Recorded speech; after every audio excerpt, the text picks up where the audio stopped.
ya chu be the kwa ria run tong lo in choro le na kwang chunga kan kham tu boya chuang chang asang big va na pa tien tu thang cha si se vo le ya rem nak dei nak len ko se van chiang na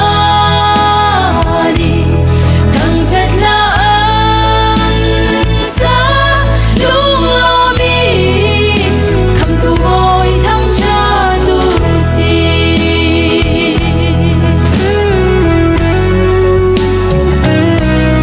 tu khan le mi phim na ni chun now this is who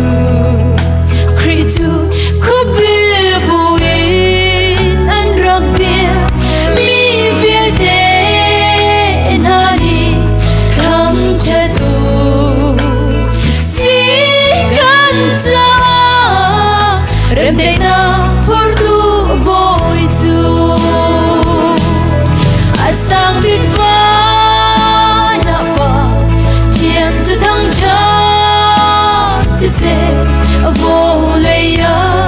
rem nak dei nak leng ko se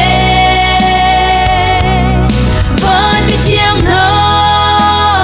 đi thang chat la an sa lung lo mi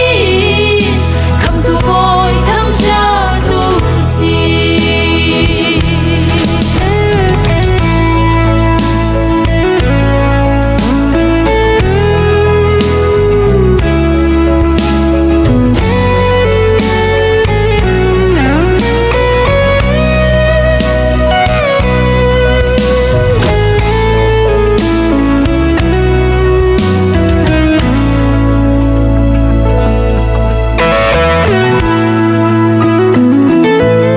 soy na sel dang mi viel de na long chiếu si cần sa kham tu van boy jin hiang tu a min chiang lor in lien ngan chi se alilu ya tin thang cha tu si asang big va na pa tien tu thang cha si se vo le ya rem nak dei nak leng ko se van mi chiang na đi thang chat la an sa lung lo mi kham tu boy thang cha tu si asang big va na pa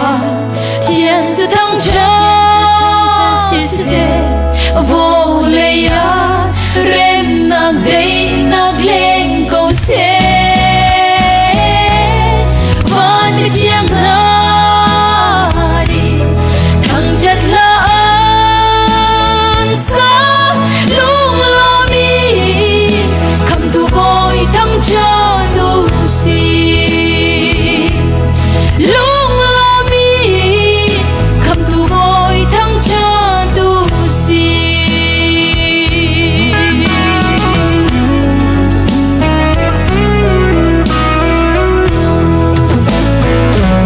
amen boy panisum panak tau se